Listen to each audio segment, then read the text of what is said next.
Hey guys, well, I've been dragging my butt on this project just because I'm comfortable. The old Alaska, the Redding stove is just kicking ass as usual.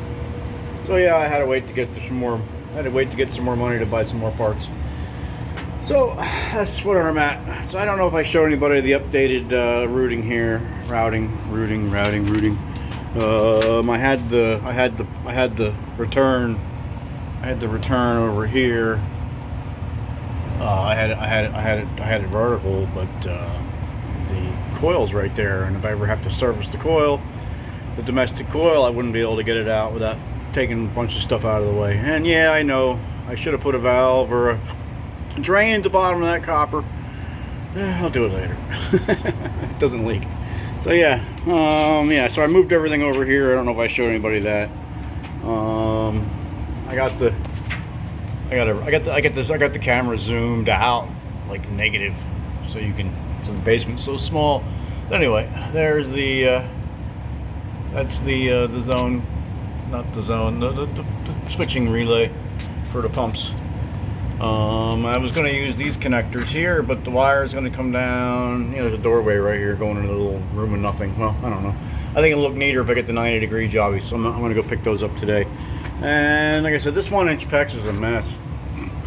And like here's my return for the loop for the 5 radiators in the main house here. That's just how it come down. You can't get this stuff to go straight. So it is what it is. This one here is going to go over to the heat exchanger. I'm not going to use this piece, so I'm going to run it all in one. Because once you get it stapled up to some wood, you can get it straight. But there's no way to get it. I got all this piping here. It's really busy. I only got a 6-foot ceiling, so it's going to get busy. So yeah, I just got the last gauge in there, and for the I got supply for that's the radiant loop. For the garage, I got supply temperature, mixed temperature, and return temperature there, all 3 gauges. I got to run that over to the pipe. I don't know if you can see it next to the water heater over there.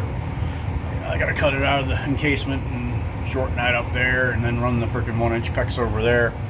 It's just that PEX Alpex does not bend. I'll never get it over the heating plenum or nothing like that, so I'm just going to run the 1-inch oxygen barrier PEX over there.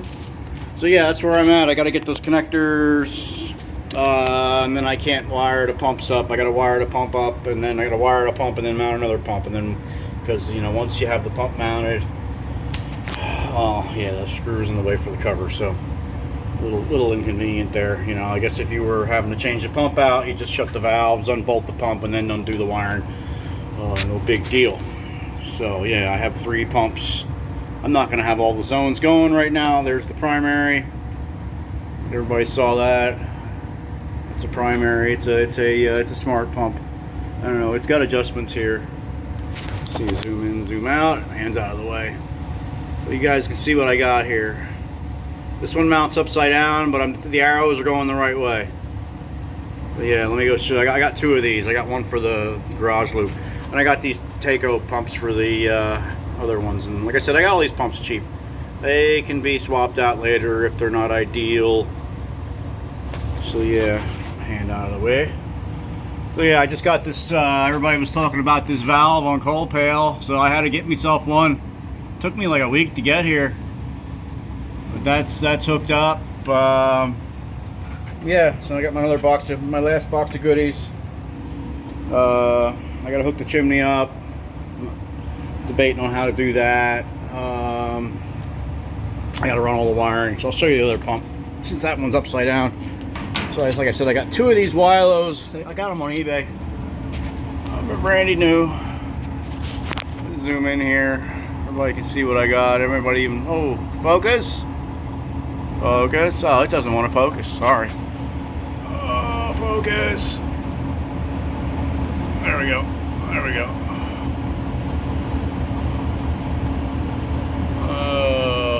It's 5.8 to 59 watts. So yeah, it's got settings here: automatic or manual.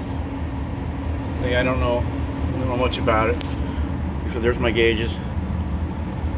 That's gonna be the return temperature. That's the mixed temperature, and that's the inlet temperature. And like I said, I got a temperature gauge and for supply and return on each one of those. We got this busy maze of plumbing up here. This is what it is. Like I said, I don't have a whole lot of ceiling height. I got 6-foot ceiling, so it's all getting packed in here. So I got that loop run, all the radiators, and yeah, it's running around there because the heating ducts, you know. I'd like to keep the central. I'd like to put new central air in, so I don't want to get rid of the ducts. Like Dad put these in too, so you know. Somebody said one time, "What shoemaker did this work?" And my dad says, "I did." You know, hey. So yeah, that's where we're at. And I got the heat exchanger over here. I gotta solder these in. I'm gonna see if my son can help me wrestle with that 1-inch PEX and get it over here. And I'll get this hooked up, and then we'll get the boiler fired up, ready to fill this thing up. I gotta do some cover work yet. I'm not even concerned about it. I'm just gonna, I don't know, like it wants to hang on this side. I'm gonna put some screws up here. Probably ain't the right thing to do, but I don't see any other way. I'm missing hardware or something. I don't know. That door frustrated me. I'll worry about that later. Worry about that, you know. So yeah, I got a real mess down here. So yeah, that's it. I got some parts left in this box. That's for my first order. I bought a whole box of those nipples, and that's what I got left. I think they were like a heck of a lot cheaper if I bought a whole box of 25 of them. So yeah, this is the final. I got the PEX fittings for the addition. I got these plastic escutcheons. They're split. You can split them if you want.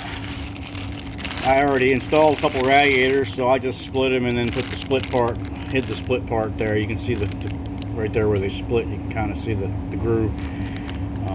Yeah, I put them in already in the bathroom. A couple of rooms are getting new carpets, so once the new carpet's in, then I'll just put the escutcheons in, if I can ever find them.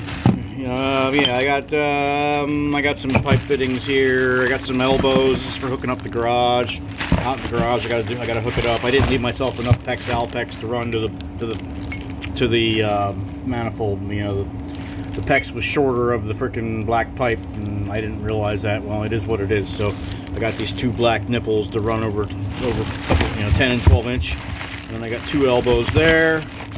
I got another bag of PEX clamps, 1 inch. I got these street elbows. They're going to be for my upstairs, where where my supply and return holes are not going to be in different places.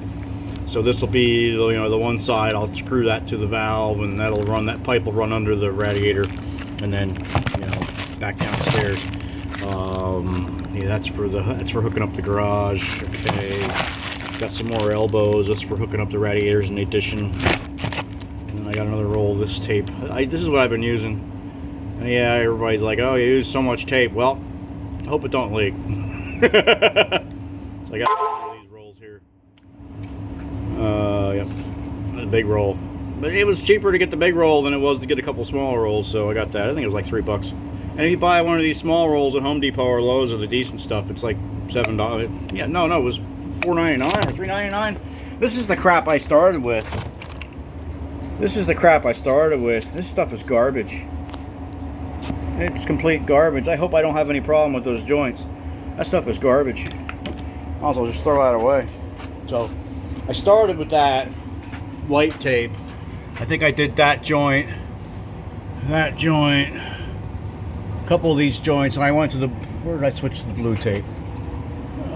Right there, I switched to the blue tape.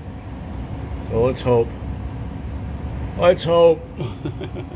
Then I went to the gray tape. Some guys were saying they were using this. This is the stuff that cost $4. Yeah, $4 for this. So I use that. That's what I got. I've used 2 rolls of that. So I got a lot of fittings there. So what I'm going to do here, to get these up and out of the way, I'm going to drill through this beam and go into the addition. Well, over here's a concrete floor. I got to go above that concrete floor, and then there's a closet on the other side of this wall here upstairs. I'll be able to cut a hole in the floor and fish my 1-inch PEX through, rather than having to go over here through that mess and then above the chimney and through that opening there. There what used to be a window there is where you go into the original crawl space, and it's real tight. It's beyond this room here. On the other side of this room here is the rest of the addition crawl space, and there's enough room to actually crawl, you know, but this area over here next to the chimney is real tight. It's like maybe 1.5 feet. Getting too old and fat for that. So yeah, sump pump's working good. I'm watching videos of Zoeller sump pumps failing. I hope not. I got 2 of them. I had a Chinese one and that one failed on me. The water softener's working good. I'm not getting no water stains around my fixtures anymore. So yeah, a little update for you guys on what I've been up to. This sump pump's working good. I put a Zoeller in there last year. Yeah, here's the 1-inch PEX I've been fighting with. Stuff is a bitch. The 1/2 inch isn't bad at all, but you can see what I did. I got my supply and my return headers run here, and then it runs off to 1/2 inch. I got 1 radiator to do yet. And then here, that's my coal supply. Oh, there's my hand in the way again. There's my coal supply. I called last week for another 4 tons of coal. Let's hope they get here. There we go. Back to normal. So yeah, that's what I'm doing. I was working over here. This is the tools I'm using for the PEX. I bought this Ryobi. Put this Ryobi PEX crimper, and you know, you can't use it on all the fittings. There's just not enough room some places. You can see the thickness comparison there between the 2 heads. So I got this one on Amazon. Cheap one, it works alright. But yeah, you got to use these little 1/2 inch clamps up against the T, and you can't use the power crimper. It just doesn't, there's not enough room. Not enough room. So yeah, there we go. I got it run over here. See, it just runs over. Runs over. Nice and toasty down here. That's one thing I'm worried about. Is the basement going to be warm enough once the boiler's running? Because Mom's been accustomed to the warm floors. You get the warm floors all through here, and then you get the warm floors above that room, and then the whole back end of the house is just nasty, chilly floors. I think I'm gonna heat the crawl space. You know, I'm gonna insulate the walls down there and heat the crawl space. So yeah, that's what we're up to. I got a mess. There you can see, oh, my son was writing stuff down. There, my son was writing stuff down, so he knows. Good. He's doing it. He's taking notes. It's good. That's good. I hope he comes and helps me this week. He's a busy kid, but he gets here and helps me when he can. So yeah, that's what I'm up to, and we'll talk to you guys later. Here, another shot of the coal. Look at that beautiful black rock. Nice stuff. So yeah, you guys take care, and God bless you all, and have a good one. Take care. Bye.